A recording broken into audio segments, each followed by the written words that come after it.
Well, Dave, I guess she got the point. I guess she did. This being, by the way, the first Nintendo 64 game the Game Room has ever even bothered to review. Yes, I mean, we weren't around when GoldenEye was first released, but who knows? Maybe one day we'll do it when it's a classic game. It already is, but, you know, we'll wait. This is obviously made by the same people yes, who made it's basically GoldenEye. the same game. It's the same game. Different chicks. Different weapons. Bond isn't a chick now, or Bond is a chick now. Different weapons. That'd be weird, man. If Bond was a chick. That would I wouldn't want to go see the movies anymore. Like, she'd be hitting except on for those guys. lesbian scenes. The Nintendo Entertainment System presents Metroid. You know, they've really managed to squeeze all the power they can after all these years out of the NES. 8-bit has never looked so good. You know, Dave, last time I was in Singapore, I caught Metroids again. Oh yeah, I heard you were in quarantine for about 3 or 4 weeks. It's that itchy, scratchy feeling. It just doesn't go away. You need some of that golden seal power, or whatever they call that. The impressive Nintendo. Honestly, this looks like about 8-bit graphics right here. They're cutscenes. Yeah, this is sort of out of maybe Sega CD, Sega Genesis, something like that. Yeah. After playing Front Mission 3 and seeing the beautiful cinematic animation scenes, this looks like crap. Oh, here's our lady, Mary Jane. Dave, you Hello, named her. Mary Jane. And here's Mary Jane talking out her differences with her opponents. It's good to see a game that reinforces, positive beliefs like talking and communication with your enemy. That's correct. And there's nothing quite like, resolving a problem without resulting in blatant violence. No.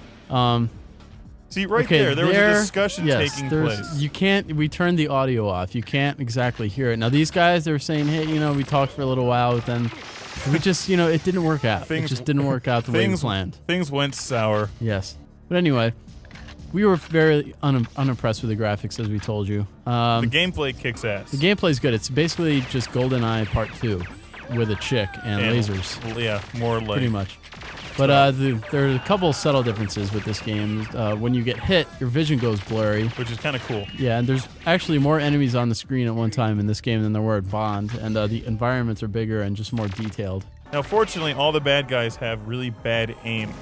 And they all have bad aim, and they have horrible reaction times. So they're just sort of like, oh. No, we were playing on the easy level just so we could get through the game as quickly as possible. I did play one of the harder levels, and, it's harder. But... Gee, what a surprise. Yeah, go figure. But anyway, it is absolutely comical how bad. It's kind of like if you're G.I. Joe and running through the Cobra stronghold. The Cobra Force is being absolutely devoid of any intelligence whatsoever. Oh, of course. You ever think about... They're the bad guys, Mark. And every now and then, if you're not sure if you've killed somebody... You can just double check. You can double tap them to the head a couple times. You know what? I really don't like this unrealistic violence, though, because by now their head should have exploded. Full of bullets, just riddled with bullets. Their body should be in a million pieces right now. Unfortunately, it doesn't do that.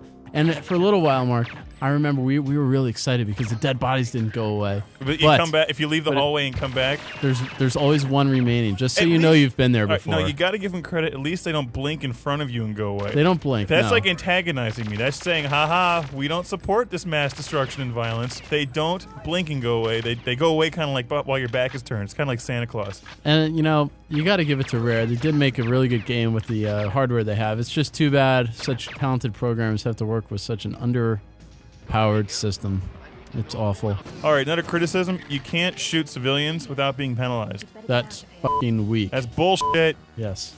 Because this game kind of has a sense of humor. I don't think it actually plays well with the storyline. I would think it would have been better if it was more serious and really I mean, when dark. you encounter the alien, all of a sudden it turns into like this Teletubby sidekick or something like that. You know what it's like? It's like it's like a wisecracking alien. Here's a good, just fight scene I was using. Blatantly shooting people. You don't want to use grenades in close range. You tend to hurt yourself. That's a self-destructive attitude. Look, it's like Teen Wolf. You see red. Grrr. We are very upset with the pricing of this. Now, you're very naive. You're virgins to the N64, so to speak, like us. And you've also been sucked into the hype, and you're just thinking, it's the best game ever. I have to own this game. So you got a $60 game. Yes. Then you read the back of the box closely. Requires the N64 expansion pack. What the fuck is that? Where did this thing come from? This thing is like $30, we'll add on tax and shipping. It gets even worse than that. And the game is good, but is not the end-all, be-all of video games like it's been made out to be. No, I was talking a little bit about the game. It is exactly the same gameplay as GoldenEye. Yes, which exactly is good. Great gameplay. I do like the fact, you do something, you turn around, there's a lot of different off. kinds of missions. There's stealth missions. There's seek and destroy missions. You got like 100 guards rushing at you. You just open fire down. And we really like the fact that we demonstrated in the beginning that you can fire arrows at people and have them stick out of their head. They stick in their head. Wherever, They also scream. We're big fans of that. And they scream. I like when they scream when they die. I don't want to die. Yeah. Oh my God. Why me? Why me?